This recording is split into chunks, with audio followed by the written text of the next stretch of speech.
When I was 16 years old, I was at a very low point in my life, and I ended up getting hospitalized for 4 months over the summer. The doctors were afraid that my heart would give out if I did so much as walk, so if I wanted to go anywhere, I had to call a nurse to take me in a wheelchair. My mum and dad visited me every day, not always together. Whenever my mum came alone, she would take me out in a wheelchair to the beach access behind the hospital, so I could get some fresh air and look at the lake. One day, my mum had come by to visit, and she took me out to the beach as usual. While we were waiting for the elevator down from the ward, a man stopped my mum and me.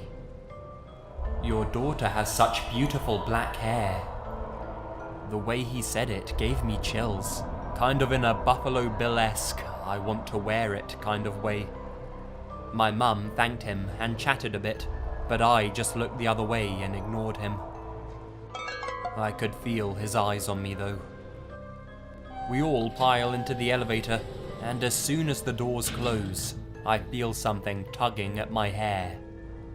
I glance over, and I realize that the guy is playing with my hair. I'm pretty creeped out here, but I don't want to cause a scene just in case he has a mental disorder and can't help himself. So I just leaned over as far as I could in my wheelchair, so that he couldn't reach me without alerting my mum. Anyway, we reach the bottom, get off, and my mum and I start wheeling over to the beach, while the guy just stands there by the elevator and watches us go. I told my mum what he did, and she said that she would make sure to do something if we ever saw him again. After that, we kept seeing him, always by the elevator. He'd make a comment about how beautiful my hair is, and my mum would nod politely. We'd get inside the elevator and he'd try play with my hair, but my mum would move in the way so that he wouldn't be able to. We'd get off and he'd just watch us roll out. This happened quite frequently. It was creepy, but we decided he was harmless. That was until about a month later.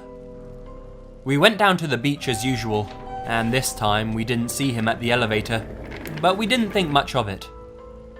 At some point, my mum had to use the restroom, and it was mutually decided I was old enough to take care of myself for 3 minutes. I was sitting in my wheelchair, looking out over at the lake and enjoying the sun, when I started getting pushed. Thinking it was my mum, I turned around to ask for 5 more minutes. But no, it wasn't my mum. It's the fucking guy. He's pushing me towards the bushes, and the look on his face is predatory. I scream, but the only other people out there are in a canoe in the water. They can't hear a thing. So I make a decision. I decide if I'm going to die, I'd rather it be of heart failure than by this dude's hand. So I get up out of the wheelchair, and I start sprinting towards the restrooms. I look behind me to see if he's following, and fortunately, he's not. He's just standing by the wheelchair, looking shocked. I guess he thought I was paralyzed. I make it back to my mum, who'd run out of the toilet as soon as she heard me screaming.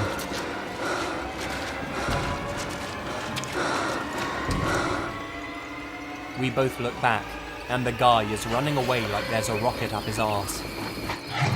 My mum carried me on her back to the wheelchair, and then we rushed to inform the hospital staff.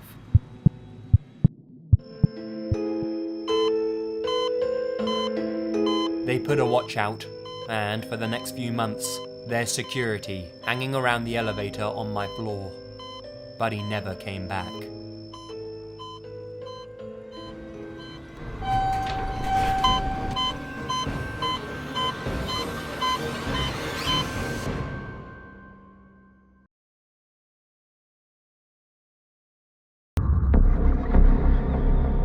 One evening when I was in my junior year of high school, my mom and dad went out, leaving me home alone.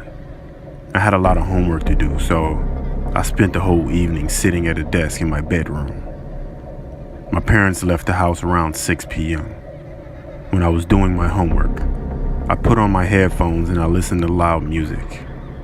There was a big storm that night, and my desk was facing the window, so I could see the rain and the lightning outside. My parents got back around 11 p.m. When I saw their car drive up, I took off the headphones. As soon as my mom opened the front door and came inside, I heard her shout out my name. "What on earth happened in here?" she demanded in an angry voice. Confused, I ran downstairs. My mom was standing in the hallway with a furious look on her face. She pointed at the floor and yelled, "Was this you?" I looked down and I saw that the carpet was covered in muddy footprints. "I have no idea how those got there," I said. "I spent the whole night at my desk doing my homework." I watched as the look on her face changed from anger to confusion, and then to fear. We both realized at the same time that someone else must have been in the house. We followed the trail of footprints, trying to make sense of the whole situation. They started at the back door, which we usually left unlocked. Then we noticed something else. The footprints started at the back door, but there was no trail of footprints leaving through the back door. All of a sudden, we hear something loud, a pounding noise that echoed throughout the house. Then the sound of the front door being wrenched open and slammed shut again. We all ran into the garage and locked the door behind us. My mom took out her cell phone and called the police. She told them to come quickly as she shouted that someone's in our house. After what seemed like hours, a patrol car arrived with 2 police officers, a male and a female. One officer stayed with us in the garage, while his partner went through the house, searching room by room. When she came back, the female officer told us that there was no one in the house, and it was safe to go back in. As we were all breathing a high sigh of relief, she asked, "Whose bedroom is upstairs on the left?" My parents looked at me. "It's mine," I told the officer. She asked us to follow her. As we walked through the house, we could see the trail of muddy footprints leading from the back door, through the living room, through the hallway, up the stairs, into my parents' bedroom, then towards my room. They stopped at my doorway. The female officer pointed at my door, which had been open the whole night. Scrawled on it in black marker was the following: 8:47, I see you. 8:53, you forgot to lock the back door. 8:59, you seem focused. 9:24, turn around. 9:47, look at me. 10:15, look at me. 10:37, look at me. 10:49, look at me. For more than 2 hours, someone had been standing in my doorway, watching me. To this day, I still shudder to think what would have happened if I had just turned around.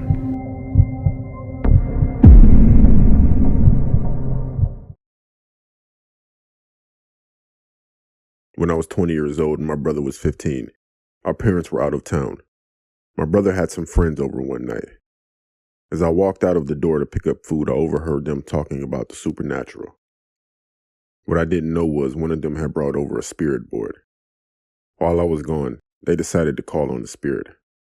After a few times of asking for a spirit to appear to them, they got their wish. The lights in the house went out. A low, eerie laugh consumed the whole house, and not one of the 7 could move. They all say they could see a shadow circling the table, but the light from the neighbor's house was dense. All of them knew they should run, yet they couldn't even move a finger. No one could speak, scream, or cry. As I pulled into the driveway, the 7 teenagers came running out of the house screaming and crying. They reached me quickly, but as they were running to me, I saw the blinds in the living room pull apart in the middle aggressively.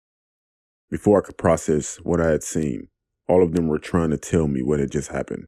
The front door suddenly slammed, knocking the already torn blind to the floor. Although you think that it would be the end of the story, but it's not. Someone still had to go back in the house, or at least lock the door. The 17s weren't an option, and I was the only adult in sight. I had my brother go with me since this is partly his fault. We walked to the front door slowly, but both of us were breathing hard and I could hear my heart pounding in my ears. As I put my fingers on the handle of the door, I thought about it like ripping off a Band-Aid. Just do it fast. I slung the door open with one swoop.